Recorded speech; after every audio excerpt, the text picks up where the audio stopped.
So in this video, I'm going to give you the most up-to-date information for Ukrainian nationals that are either applying for immigrant visas or non-immigrant visas.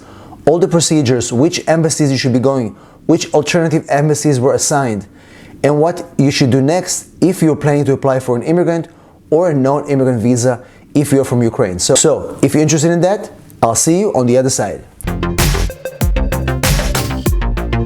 Hello everybody, and welcome back to our immigration channel. This is a place you get the most up-to-date immigration news, immigration information, and everything else that you need to make your immigration journey less stressful.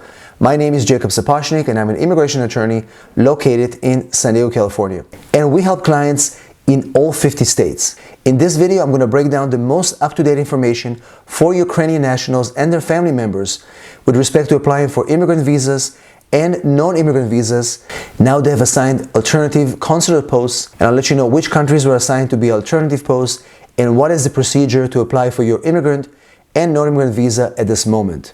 But before we do that, if you're here for the first time, make sure to subscribe to our channel. Click the notification bell so you don't miss any of our videos, and also give us a big like so YouTube will be able to show this video to more people just like you. So as you know, on February 24, 2022, following the Russian invasion to Ukraine, the US Embassy in Ukraine suspended all visa processing completely. Also that week, Ukraine President Volodymyr Zelensky issued a state decree prohibiting all males aged 18 to 60 to leave Ukraine.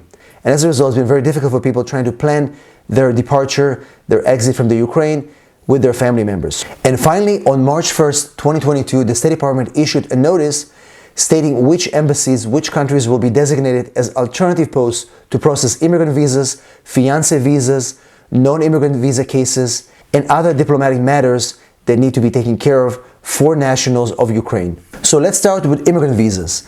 Based on the State Department notice, the immigrant visas that were processed in Ukraine are now going to be processed at the US Embassy in Frankfurt. It includes diversity visa cases as well as K-1 fiancé visa cases. With respect to adoption cases and all diplomatic visas, A's and G's, they'll be processed at the US Embassy in Warsaw, Poland. Also, on March 2nd, Ukrainian nationals were officially added to the State Department list of homeless nationalities.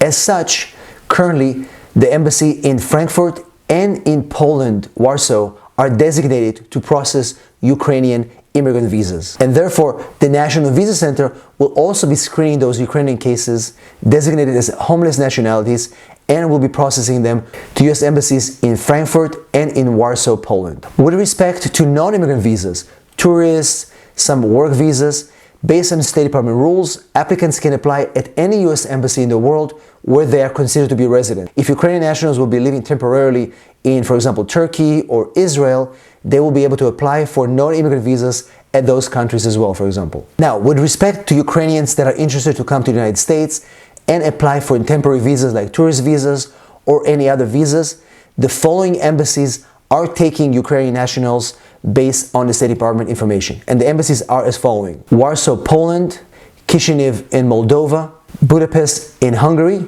Bucharest in Romania, finally, all US posts in Slovakia. And it's very important for applicants to check the individual embassies' websites to see availability for appointments, or get in touch with the individual embassy where you want to apply for your visa. The following tips that I'm going to provide to you are specifically given by the individual embassies. We're going to start with the US Embassy in Warsaw, Poland. With respect to immigrant visa applicants from the Ukraine, the embassy in Poland says the following.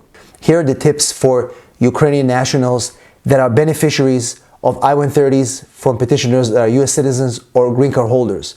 If you have an approved I-130 and your case is stuck at MVC, you can request your case to be expedited to be moved to the US Embassy in Frankfurt, which, as I mentioned before, is the main embassy designated to process immigrant visas for Ukrainians. If your case is currently assigned to Poland, your case is already documentally qualified and is assigned to Poland, you can still request your case to be expedited because you're Ukrainian and your case is assigned to Poland.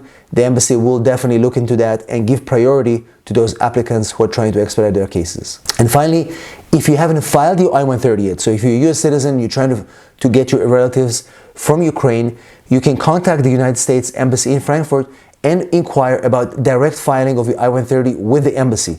So you bypass the USCIS and maybe expedite this process by doing it this way. So make sure that you contact the US Embassy in Frankfurt. They've been very helpful. Now, Ukrainians that have pending K1 fiancé visas, if your petition has not been approved yet, you can contact USCIS and try to expedite your case based on the situation that is happening currently in Ukraine. Now, let's talk about non-immigrant visas. What if you're Ukrainian and you don't have any family members in the United States, but you still want to be able to come to the United States? So if you already made an appointment for a tourist visa or any other non-immigrant visa interview at the US Embassy in Kiev, you can request that to be transferred to the US Embassy in Poland. Right now it's taking definitely a long time, and priorities are to immigrant visas. But if you had a case that you wanted to start, if you had an appointment that you scheduled in Kiev, you can try to move that to the US Embassy in Warsaw. Remember, there are a lot of people who are applying for non-immigrant visas in the moment, specifically in Poland.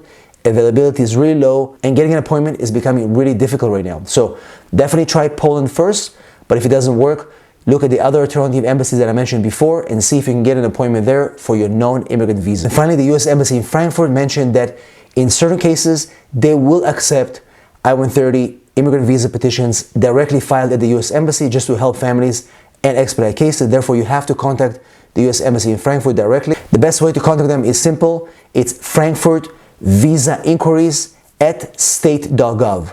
That's the best email to contact this particular post and see whether you can file directly or see if you can expedite your case or move it over there at the moment. Now, as far as travel conditions to neighboring countries, Poland, border crossing between Poland and Ukraine still remain open, and majority of refugees are going to Poland. Countries like Slovakia and Hungary are accepting nationals of Ukraine in a limited capacity as well. So it's very important to check with the local government officials to make sure that you can enter those countries. So hopefully this information was helpful.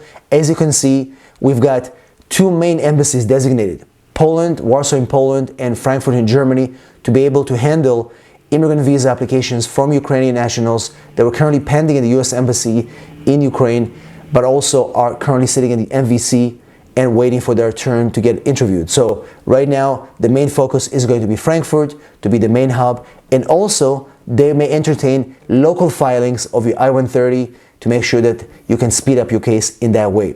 It's very important for you to be in touch with those embassies to make sure you get up-to-date information, because everything changes day by day. So once again, I hope that you enjoyed this video. Let me know in the comments if you have any questions or need help with your case. You can always contact me at 619-483-4549 to schedule your consultation. Thanks for watching, and I'll see you in the next video.